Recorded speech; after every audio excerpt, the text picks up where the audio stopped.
और अब आज के दिन की सबसे विशेष बात, आज मार्गशीर्ष कृष्ण पक्ष की सप्तमी तिथि और शुक्रवार का दिन है।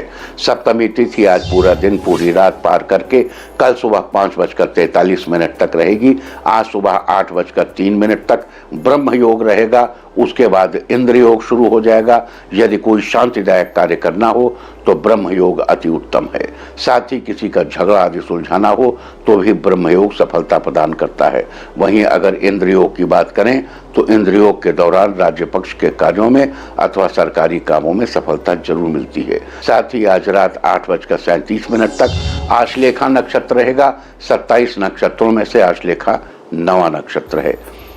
आश्लेषा नक्षत्र 5 तारों का एक समूह है। यह दिखने में चक्र के समान प्रतीत होता है।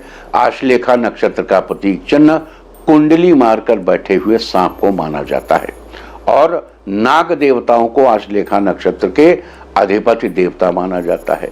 पेड़ पौधों में आश्लेषा नक्षत्र का संबंध नागकेसर के पेड़ से बताया गया है। लिहाजा जिन लोगों का जन्म आश्लेषा नक्षत्र में हुआ हो उन लोगों को आज नागकेसर के पेड़ की पूजा करनी चाहिए और इस बात का ध्यान रखना चाहिए कि नागकेसर के पेड़, उसके फूल, उसकी पत्तियां इत्यादि को बिल्कुल किसी प्रकार की क्षति न पहुंचाए। ऐसा करने से आपके जीवन में सुख और समृद्धि बनी रहेगी। और अब बात करते हैं आज पड़ने वाली भद्रा की। तो आज शाम 5:12 तक पृथ्वीलोक की भद्रा रहेगी। ज्योतिष विज्ञान के अनुसार भद्रा अलग अलग 12 चंद्र राशियों के अनुसार तीनों लोक पृथ्वी, स्वर्ग और पाताल में घूमती रहती है। लेकिन जब पृथ्वीलोक की भद्रा होती है, यानी जिस दिन चंद्रमा कुंभ, मीन, कर्क या सिंह राशि में होता है, केवल तभी भद्रा शुभ कार्यों के लिए वर्जित होती है, क्योंकि उस समय भद्रा का मुख पृथ्वी के ठीक सामने होता है और आज चंद्रमा कर्क राशि में है। बता दूं कि अशुभ भद्रा के दौरान विवाह संस्कार, मुंडन संस्कार, गृह प्रवेश, यज्ञोपवीत, नया बिजनेस आरंभ करना, किसी शुभ कार्य के लिए यात्रा, त्योहार आदि के समय किए जाने वाले रीति रिवाज आदि नहीं करने चाहिए। लेकिन कुछ कार्य ऐसे हैं जो भद्रा के दौरान ही करने चाहिए और उन्हें भद्रा के दौरान करने से बड़े शुभ फल प्राप्त होते हैं।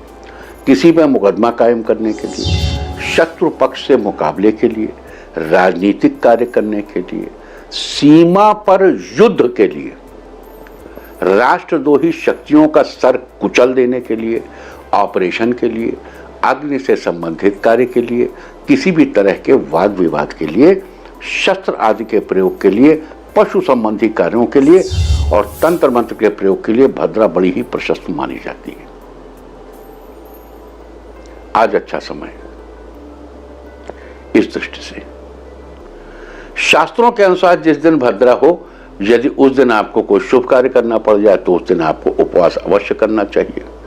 साथ ही भद्रा के अशुभ प्रभावों से बचने के लिए व्यक्ति को भद्रा के दिन भद्रा के 12 नामों का स्मरण करना चाहिए। भद्रा के 12 नाम इस तरह हैं: धन्या, दधिमुखी, भद्रा, महामारी, खरानना, कालरात्रि, महारुद्रा, विष्टि, कुलपुत्रिका, भैरवी, महाकाली और असुर क्षयकारी। भद्रा के इन 12 नामों का स्मरण करने और उनकी पूजा करने वाले को भद्रा कभी परेशान नहीं करती। तो ये थी चर्चा पृथ्वीलोक की भद्रा की। और अब बात करते हैं आज किए जाने वाले विशेष उपायों की, जिसे करके आप अपने जीवन में चल रही समस्याओं से छुटकारा पा सकते हैं। अगर आप अपने पारिवारिक रिश्तों से नाराजगी को दूर करना चाहते हैं और रिश्तों को बेहतर करना चाहते हैं तो आज आपको अपने भोजन में से एक रोटी निकालकर अलग रखनी चाहिए और उसके 3 हिस्से करने चाहिए। अब उन 3 हिस्सों में से एक हिस्सा गाय को खिला दें, एक हिस्सा कौवे को डाल दें और एक हिस्सा कुत्ते को खाने के लिए दे दें। आज के दिन ऐसा करने से आपके पारिवारिक रिश्तों से नाराजगी दूर होगी और आपके रिश्ते बेहतर होंगे। अगर लोग जल्दी से आपकी बातों से प्रभावित नहीं हो पाते हैं तो लोगों को अपनी बातों से, अपने विचारों से प्रभावित करने के लिए आज आपको किसी किन्नर को हाथ जोड़कर प्रणाम करना चाहिए। साथ ही उसे वस्त्र गिफ्ट करने चाहिए। आज के दिन ऐसा करने से आपकी बातों से, आपके विचारों से लोग जल्द ही प्रभावित होंगे। अगर आप अपना स्वास्थ्य बेहतर बनाए रखना चाहते हैं, अपने आप को फिट रखना चाहते हैं तो आज आपको माँ दुर्गा के इस विशेष मंत्र का 21 बार जप करना चाहिए। मंत्र है: जयंती मंगला काली भद्रकाली कपालिनी दुर्गा क्षमा शिवा धात्री स्वाहा स्वधा नमोस्तुते। आज के दिन ऐसा करने से आपका स्वास्थ्य बेहतर रहेगा, लिहाजा आप फिट एंड फाइन बने रहेंगे।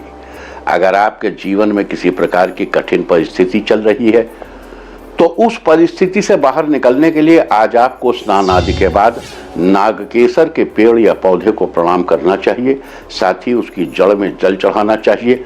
लेकिन अगर आपको आसपास नागकेसर का पेड़ न मिले तो इंटरनेट से नागकेसर की फोटो डाउनलोड करके उसके दर्शन कर ले। यहाँ ध्यान रहे, फोटो में नागकेसर के पेड़ पर फूल हो तो बेहतर है, यानी पेड़ हरा भरा होना चाहिए। आज के दिन ऐसा करने से आपके जीवन में किसी भी कठिन परिस्थिति से आप बाहर निकलने में बड़ी आसानी हो जाएगी।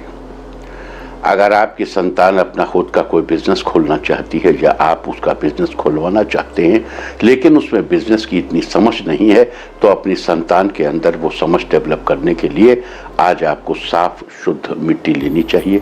अब उस मिट्टी को पानी की सहायता से गाढ़ा करके उससे 27 छोटी छोटी गोलियां बनाइए और उन्हें अच्छे से सुखा लें।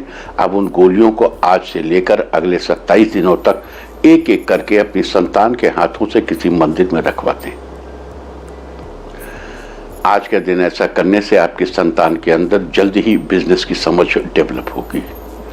अगर बहनों के साथ आपके रिश्ते में कुछ गड़बड़ हो गई है, मतलब रिश्ते उतने अच्छे नहीं हैं, उतने स्वीट नहीं हैं, तो और आप अपने रिश्तों को फिर से ठीक करना चाहते हैं, तो बहन के साथ रिश्तों को ठीक करने के लिए आज आपको 5 पीले रंग की कौड़ियां लेनी चाहिए और उन कौड़ियों को एक स्थान पर इकट्ठा करके जलाना चाहिए। बाद में कौड़ियां जलने से बची हुई राख को जल में प्रवाहित करना चाहिए। अगर आप जीवन में अपनी तरक्की सुनिश्चित करना चाहते हैं तो आज आपको तांबे का एक छोटा सा चौकोर टुकड़ा लेकर उस टुकड़े के बीच में छोटा सा छेद करवाना चाहिए। अब उस छेद में से एक सफेद रंग का धागा पिरोइए और तांबे के टुकड़े को अपने गले में धारण कीजिए। आज के दिन ऐसा करने से जीवन में आपकी तरक्की सुनिश्चित होगी। अगर आप अपने जीवन में सुगमता बनाए रखना चाहते हैं तो इसके लिए आज के दिन आपको देवी माँ के इस मंत्र का 51 बार जप करना चाहिए। मंत्र है, देहि सौभाग्यम आरोग्यम देहि मे परमं सुखम रूपम देहि जयम देहि यशो देहि दुशो जहि। आज के दिन ऐसा करने से आपके जीवन में सुगमता बनी रहेगी। अगर आप किसी दोस्त से दोस्ती करना चाहते हैं या अपने दोस्ती के रिश्ते को मजबूत करना चाहते हैं तो आज आपको नागकेसर के फूल या बीज को पीसकर उसका तिलक अपने मस्तक पर लगाना चाहिए और अगर संभव हो तो उस व्यक्ति को भी तिलक लगाना चाहिए जिससे आप दोस्ती करना चाहते हैं या अपने दोस्ती के रिश्ते को मजबूत करना चाहते हैं। अगर कई बार आपके ऊपर अचानक से कोई मुसीबत आ जाती है और आप उससे बाहर निकलने में असुविधा महसूस करते हैं तो आज आपको अपने माता पिता के पैर छूकर उनकी ज़रूरत की कोई चीज़ उन्हें भेंट करनी चाहिए। आज के दिन ऐसा करने से आप मुसीबतों से बाहर निकलने में सफल होंगे। अगर आप अपने लक्ष्य को ऊंचे मुकाम तक ले आना चाहते हैं तो आज मंदिर में चने की दाल दान करें, साथ ही गुरु के मंत्र का 21 बार जप करें। मंत्र है, ओम ग्रांग ग्रीं ग्रौं सह बृहस्पतये नमः। आज के दिन ऐसा करने से आप अपने लक्ष्य को ऊंचे मुकाम तक ले जाने में कामयाब होंगे। अगर आपको किसी के सामने अपनी प्रेजेंटेशन देनी है और आप चाहते हैं कि आपको वहाँ किसी प्रकार की परेशानी ना आए और आप अपनी बात को ठीक ढंग से रख पाएँ तो आज प्रेजेंटेशन के लिए जाते समय अपनी जेब में या अपने पर्स में एक नागकेसर का फूल रखकर ले जाएं और प्रेजेंटेशन देने के बाद घर वापस आकर उस फूल को बहते पानी में प्रवाहित कर दें। आज के दिन ऐसा करने से आप बिना किसी परेशानी के अच्छे ढंग से अपनी प्रेजेंटेशन देने में सफल होंगे। तो ये सारी चर्चा थी आज ब्रह्म योग, इंद्र योग और आश्लेषा नक्षत्र के बारे में। उम्मीद है आप इस चर्चा का उचित फायदा उठाएंगे। इंडिया टीवी हर वक्त हर जगह डाउनलोड करने के लिए सर्च करें India TV news Google play store या ऐप स्टोर पर।